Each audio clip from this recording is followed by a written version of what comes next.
इतना सुंदर तेरा मंदिर, ईश है कृपालु महान, प्रभुवर जीवन आधार मेरा तू, ईश है कृपालु महान। धन्य है वे जो यहाँ बसते, सदा ही तेरी स्तुति करते। धन्य है दिन तू बल देता, सीधे मार्गों में चलने को।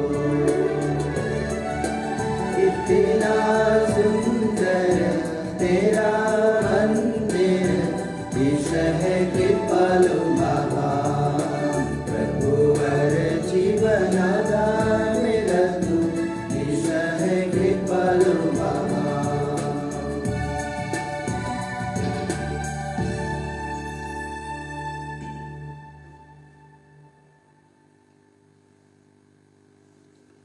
पिता और पुत्र और पवित्र आत्मा के नाम पर आमीन। हमारे प्रभु यीशु ख्रिस्त की कृपा, ईश्वर पिता का प्रेम तथा पवित्र आत्मा का साहचर्य आप सबके साथ हो।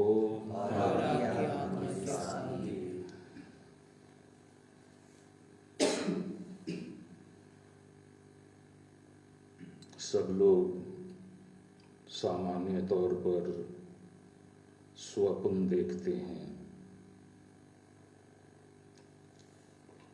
सभी की कुछ ना कुछ जीवन में ख्वाहिश होती है। अंग्रेजी में लोग कहते हैं ड्रीम्स, गोल्स, एम्स। लक्ष्य प्राप्ति के लिए हर तरह से लोग प्रयास करते हैं। आध्यात्मिक जीवन में भी हमारा लक्ष्य है जीवन की परिपूर्णता। आध्यात्मिक जीवन में हमारा अंतिम लक्ष्य है स्वर्ग पहुंचने का, ईश्वर के राज्य में अपनी जगह प्राप्त करने का, और अच्छी जगह। इसलिए लोग प्रयासरत रहते हैं, भाग दौड़ करते हैं, शक्ति लगाते हैं, बुद्धि लगाते हैं, सक्रिय होते हैं, क्रियाशील रहते हैं। आइए आज हम प्रार्थना करें कि हमें भी प्रभु अपने लक्ष्य की प्राप्ति की दिशा में निरंतर आगे बढ़ने के लिए और उन्हें प्राप्त करने के लिए आवश्यक साहस दें, बुद्धि दें, ज्ञान दें और स्वयं वे हमारी अगुवाई करें। अपनी कमजोरी, हम दोष, गुनाहों, पापों के लिए पछतावा करते हुए आइए हम सारे हृदय से क्षमा याचना करें। हम सब मिलकर बोलें, हे भाई और बहनों, मैं सर्वशक्तिमान पिता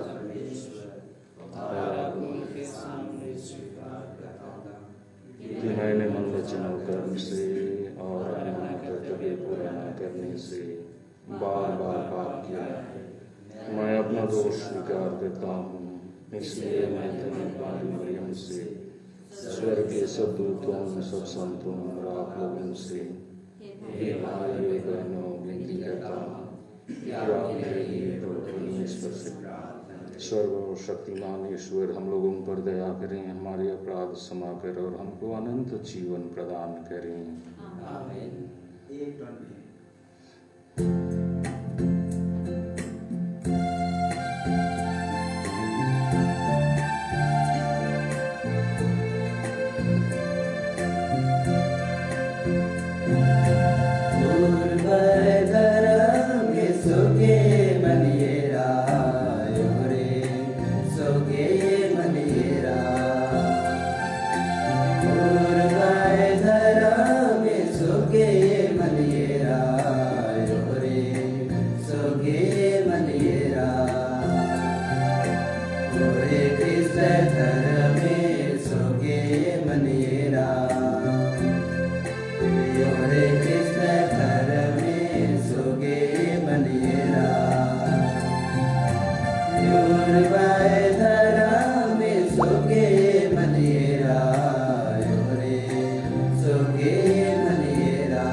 हम प्रार्थना करें।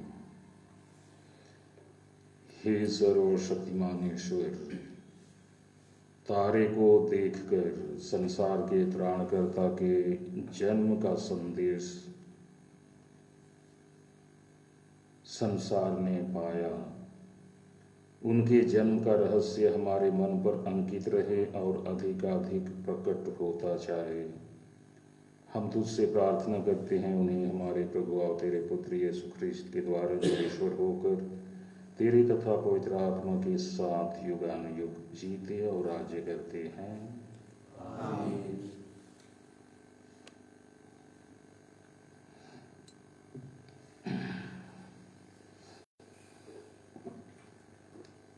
संत योहन के पहले पत्र से आज का पहला पाठ का मुख्य अंश है आत्मा, जल और रक्त। कौन संसार पर विजयी है? केवल वही जो यह विश्वास करता है कि यीशु ईश्वर के पुत्र हैं। यीशु मसीह जल और रक्त से आए हैं, न केवल जल से बल्कि जल और रक्त से। आत्मा इसके विषय में साक्ष्य देता है, क्योंकि आत्मा सच्चाई है। इस प्रकार ये तीन साक्ष्य देते हैं, आत्मा, जल और रक्त, और तीनों एक ही बात करते हैं। हम मनुष्यों का साक्ष्य स्वीकार करते हैं, किंतु ईश्वर का साक्ष्य निश्चय ही कहीं अधिक प्रामाणिक है। ईश्वर ने अपने पुत्र के विषय में साक्ष्य दिया है। जो ईश्वर के पुत्र में विश्वास करता है, उसके हृदय में ईश्वर का वह साक्ष्य विद्यमान है। जो ईश्वर में विश्वास नहीं करता, वह उसे झूठा समझता है, क्योंकि वह पुत्र के विषय में ईश्वर का साक्ष्य स्वीकार नहीं करता। और वह साक्ष्य यह है, ईश्वर ने अपने पुत्र के द्वारा हमें अनंत जीवन प्रदान किया है। जिसे पुत्र प्राप्त है, उसे वह जीवन प्राप्त है, और जिसे पुत्र प्राप्त नहीं है, उसे वह जीवन प्राप्त नहीं है। तुम लोग सब ईश्वर के पुत्र के नाम में विश्वास करते हो। मैं तुम्हें यह पत्र लिख रहा हूं, जिससे तुम यह जान जाओ कि तुम्हें अनंत जीवन प्राप्त है। यह प्रभु की वाणी है। ईश्वर को धन्यवाद। भजन अनुवाक्या। हे यरूशलेम, प्रभु की स्तुति कर। हे यरूशलेम, प्रभु की स्तुति कर। हे यरूशलेम, प्रभु की स्तुति कर। हे सियोन, अपने ईश्वर का गुणगान कर। उसने तेरे फाटकों के छड़ दृढ़ बना दिए। उसने तेरे यहाँ के बच्चों को आशीर्वाद दिया। हे यरूशलेम, प्रभु की स्तुति कर। अनुवाक्य। हे यरूशलेम, प्रभु की स्तुति कर। वह तेरे प्रांतों में शांति बनाए रखता और तुझे उत्तम गेहूं से तृप्त करता है। वह पृथ्वी को अपना आदेश देता है, उसकी वाणी शीघ्र ही फैल जाती है। हे यरूशलेम, प्रभु की स्तुति कर। अनुवाक्य। हे यरूशलेम, प्रभु की स्तुति कर। वह याकूब को अपना आदेश देता और इस्राएल को अपना विधान और नियम बताता है। उसने किसी अन्य राष्ट्र के साथ ऐसा नहीं किया। उसने किसी को अपना नियम नहीं सिखाया। हे यरूशलेम, प्रभु की स्तुति कर। अनुवाक्य। हे यरूशलेम, प्रभु की स्तुति कर। जय घोष। हालेलुया। यीशु राज्य के सुसमाचार का प्रचार करते और लोगों की हर तरह की बीमारी दूर करते थे। हालेलुया। प्रभु आप लोगों के साथ हो और आपकी आत्मा के साथ भी। संत लूकस के अनुसार पवित्र सुसमाचार। प्रभु की जय। किसी नगर में यीशु के पास एक मनुष्य आया जिसका शरीर कोढ़ से भरा हुआ था। वह यीशु को देखकर मुंह के बल गिर पड़ा और विनय करते हुए यह बोला, प्रभु, आप चाहें तो मुझे शुद्ध कर सकते हैं। यीशु ने हाथ बढ़ाकर यह कहते हुए उसका स्पर्श किया, मैं यही चाहता हूं, शुद्ध हो जाओ। उसी क्षण उसका कोढ़ दूर हो गया। यीशु ने उसे किसी से कुछ न कहने का आदेश दिया और कहा, जाकर अपने को याजक को दिखाओ और अपने शुद्धिकरण के लिए मूसा द्वारा निर्धारित भेंट चढ़ाओ, जिससे तुम्हारा स्वस्थ लाभ प्रमाणित हो जाए। यीशु की ख्याति बढ़ती जा रही थी। भीड़ की भीड़ उसका उपदेश सुनने के लिए और अपने रोगों से छुटकारा पाने के लिए उसके पास आती थी, परंतु वह अलग जाकर एकांत स्थानों में प्रार्थना किया करते थे। यह प्रभु का सुसमाचार है।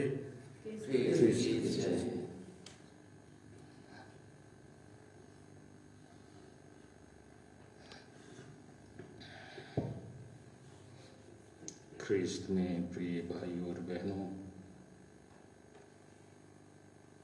सामान्य सी बात है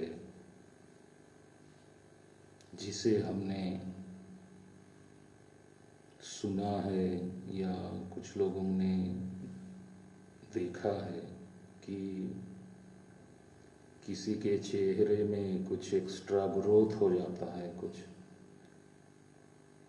फुंसी, मस्सा इत्यादि चेहरे में आ जाते हैं, या कुछ स्कार, कुछ चिन्ह प्रकट होते हैं, किसी कारणवश खरोच लग जाते हैं, तो उनका लोग सर्जरी कराते हैं।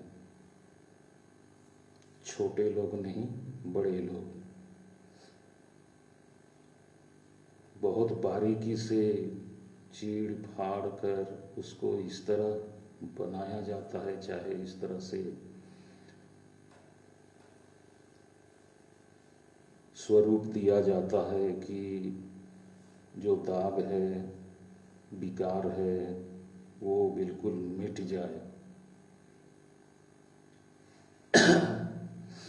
छोटे लोगों या गरीब लोगों के बीच में भी युवक युवतियां, चेहरे में कोई फुंसी हो, कुछ भी हो जो ठीक नहीं दिखता हो, तो उसे बार बार हाथ से, नाखून से, छुरा से, ब्लेड से बारीकी से उसको निकालने या उसकी सफाई करने का प्रयास करते हैं। चेहरा बिल्कुल सुंदर हो और कोई फंक्शन का समय आ रहा है, तब तो चेहरा बिल्कुल तरोताजा हो, बिल्कुल सुंदर हो। इसके लिए कुछ लोग आजकल मेकअप, स्पेशल मेकअप कराते हैं, खुद करते हैं और कार्यक्रम में, प्रोग्राम में जाते हैं।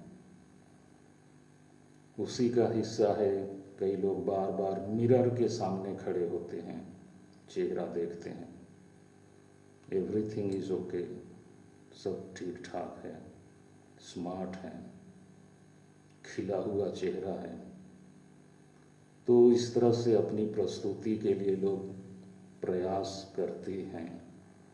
बड़े होने पर भी लोग मिरर के सामने अवश्य जाते हैं, चेहरा देखते हैं, सब ठीक ठाक है। ठीक ठाक रहना, दिखना, ये बहुत बड़ी बात है।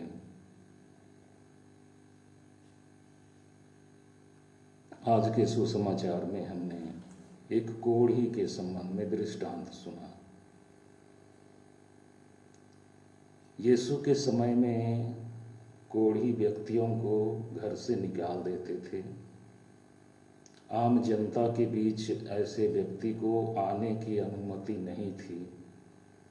राह चलते उनको एक छोटी घंटी पकड़नी होती थी और उनको चौकस देखते रहना है कि कोई सिविल व्यक्ति आ तो नहीं रहा है सामने से। अगर गलती से निकट आ गया है तो उसको घंटी बजाना है और बोलना है कोढ़ी कोढ़ी। तो व्यक्ति चूंकि वो तंदुरुस्त है इसलिए वो थोड़ा सा उससे दूरी बना करके उससे कतरा कर निकल जाए। आमने सामने बजड़ाने जैसी स्थिति ना हो, क्योंकि ये लोग अछूत माने जाते थे, क्योंकि इनको समाज से बहिष्कृत किया गया था। इसलिए उनके साथ संपर्क, उनका छाया पड़ना भी कर्स अभिशाप की तरह था।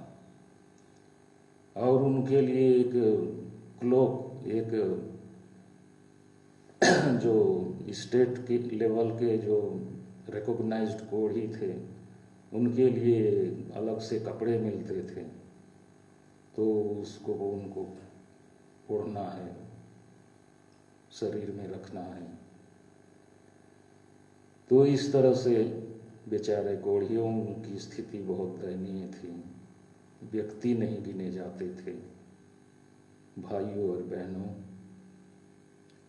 जब हम अधर्म में पड़ जाते हैं, जब हम पाप में गिरते हैं, तो हमारी आत्मा भी कोढ़ियों की तरह हो जाती है। वो भी ईश्वरीय समुदाय से कट ऑफ, अलग, बहिष्कृत हो जाती है। आप में से कई ने देखा होगा कोढ़ियों को, उनके हाथ ठीक नहीं हैं, अंगुलियां नहीं हैं, मुंह बिल्कुल कटा हुआ है और गल गल कर मांस गिर रहे हैं, बह रहा है पानी होकर, नाक छिदा है, चेहरे में और कुछ हैं, पैर की अंगुलियां और पैर के नीचे के तलवे हिस्से में घाव है, पूरे शरीर में घाव है, जिसे हम कपड़े पहने हैं इसलिए देख नहीं पाते। पूरे शरीर में घाव और पानी बनकर रस के रूप में शरीर का हिस्सा बह निकलता है, मांस गलता जाता है। उसी तरह से जो अधर्म की स्थिति में जानबूझकर और लगातार लंबे समय तक पाप की दशा में रहते हैं, आत्मा संभवतः उसी स्थिति को प्राप्त करती है, दयनीय हो जाती है, त्राही त्राही की स्थिति में चली जाती है। उसका स्वरूप बिल्कुल कुरूप, बदसूरत हो जाता है, जिसे प्रभु नहीं चाहते हैं कि हमारी आत्मा उस स्थिति में जाए। पहले पाठ में हमने सुना कि जो ईश्वर के पुत्र को प्राप्त करता है उसे जीवन प्राप्त होता है। जीवन मतलब परिपूर्णता। ईश्वर का पुत्र आत्मा जल और रक्त से निर्मित है। आत्मा, प्योर आत्मा, जल, शुद्ध जल, और रक्त, जीवन जिसमें, वो ईश्वर की ओर से हमारे लिए एक स्वरूप है।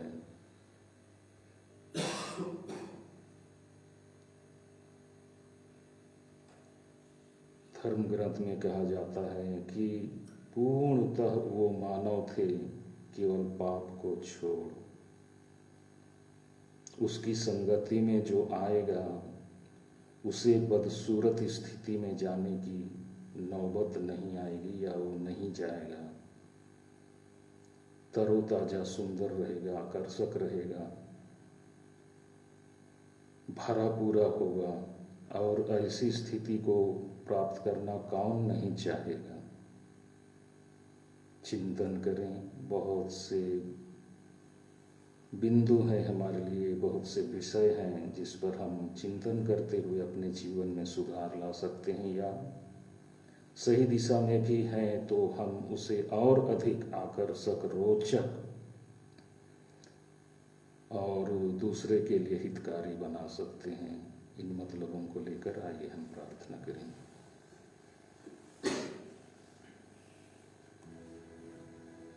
E72 on page 163.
सर्वशक्तिमान ईश्वर हम लोगों का यह बलिदान ग्रहण करें।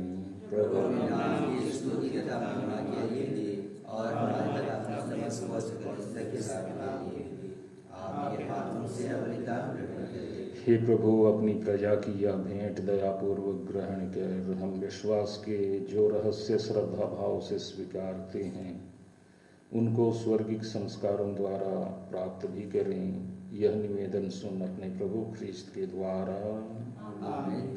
प्रभु आप लोगों के साथ हो और आपके आत्मा के साथ। प्रभु में मन लगाइए। हम प्रभु में मन लगाए। हम अपने प्रभु ईश्वर को धन्यवाद दें। हे पूज्य पिता, यह परम उचित है, हमारा कर्तव्य तथा कल्याण है कि हम सदा और सर्वत्र तुझे धन्यवाद दें। तूने हमारी मुक्ति का रहस्य आज ख्रीस्त के द्वारा गैर यहूदियों के बीच प्रकाशित किया, और जब ये हमारी नश्वर प्रकृति में प्रकट हुए तब तूने हमें इनकी अविनाशी महिमा के सहभागी बनाया। इसलिए हम समस्त स्वर्गदूतों से मिलकर तेरी स्तुति करते हुए एक स्वर से कहते हैं, पवित्र पवित्र पवित्र प्रभु विश्वमंडल के परमेश्वर, स्वर्ग और पृथ्वी की महिमा से परिपूर्ण है। स्वर्ग में प्रभु की जय। धन्य है वे जो प्रभु के नाम पर आते हैं। स्वर्ग में प्रभु की जय। हे परम पिता, तू वास्तव में पवित्र है, सारी पवित्रता का स्रोत है। हम तुझसे निवेदन करते हैं, तू अपने आत्मा के संस्पर्श से पवित्र कर दे। क्या हमारे प्रभु यीशु ख्रीस्त का शरीर तथा रक्त बन जाए। जिस रात को यीशु स्वेच्छा से मृत्यु के लिए सौंपे गए, उन्होंने रोटी ली, तुझे धन्यवाद दिया और रोटी तोड़कर उसे अपने शिष्यों को देते हुए कहा, तुम सब इसे लो और खाओ, यह मेरा शरीर है जो तुम्हारे लिए बलि चढ़ाया जाएगा।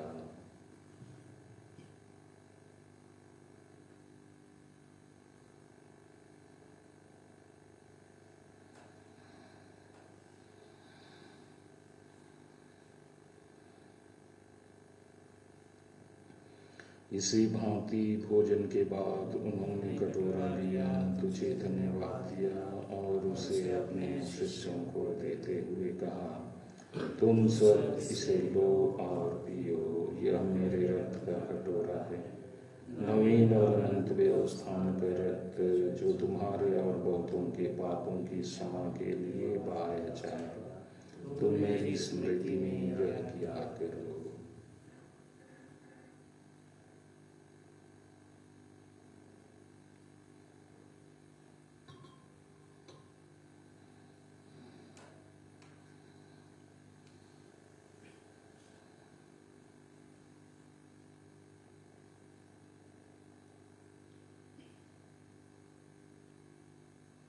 यह है हमारे विश्वास के रहस्य। ख्रीस्त हमारे लिए के साथ आए। हे परम पिता, यह आज्ञा मानकर हम अपने प्रभु की मृत्यु और पुनरुत्थान की स्मृति में तुझे जीवन की रोटी और मुक्ति का कटोरा चढ़ाते हैं।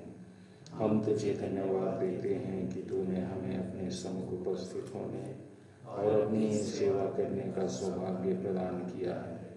हमारा नम्र निवेदन है कि हम सब जो ख्रीस्त का शरीर तथा रक्त ग्रहण करते हैं, पवित्र आत्मा के द्वारा एकता के सूत्र में बंधे रहें।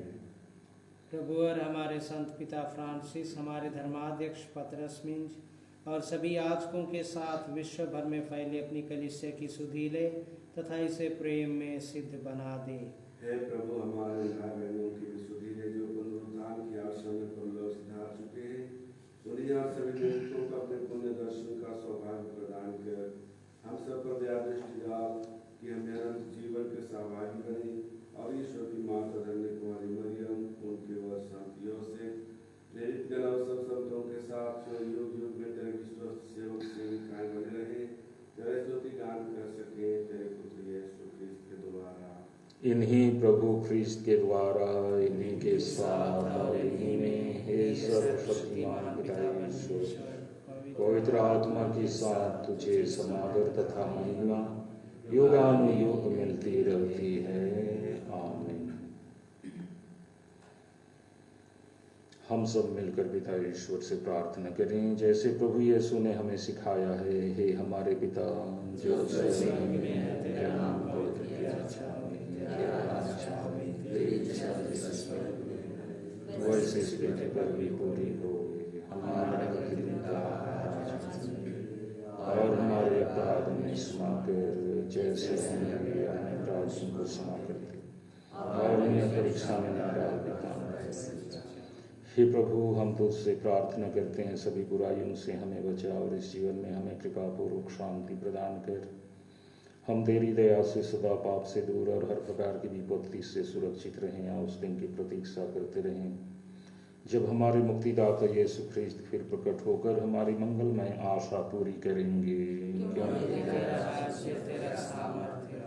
और तेरी महिमा हे प्रभु यीशु ख्रीस्त, तूने अपने प्रेरितों से कहा है, मैं तुम्हारे लिए शांति छोड़ जाता हूँ, अपनी शांति तुम्हें प्रदान करता हूँ। तो हमारे पापों पर नहीं, अपनी कलीसिया के विश्वास पर दृष्टि डाल और उसे शांति तथा एकता प्रदान कर। तू युगानुयुग जीता और राज्य करता है। प्रभु की शांति सदा आप लोगों के साथ रहे। हम परस्पर शांति अभिवादन करें।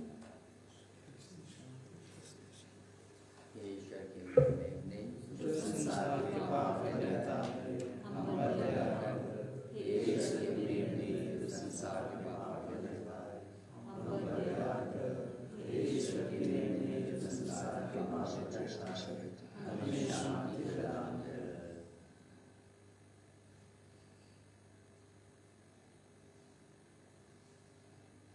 देखिए ईश्वर का मेमना, इसे देखिए जो संसार के पाप हर लेते हैं। धन्य है वे जो प्रभु के स्वर्गीय भोज में सम्मिलित होने के लिए बुलाए जाते हैं। हे प्रभु, मैं इसके लिए नहीं हूँ कि आप मेरे नाम में कृपया शब्द कर दीजिए और मेरी आत्मा चंगी हो जाएगी। In number F51 on page 196.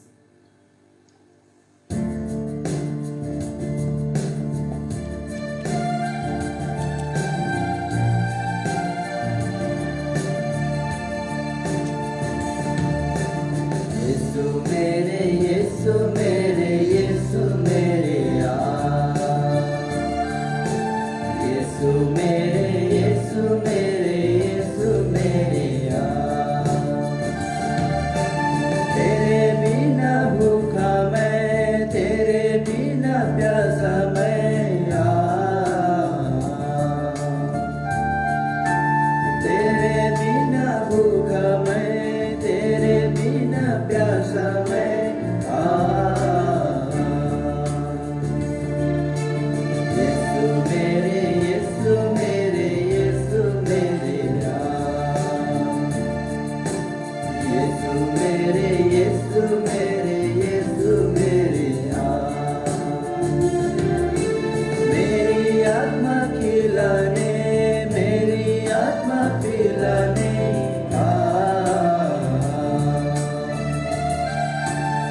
हम प्रार्थना करें।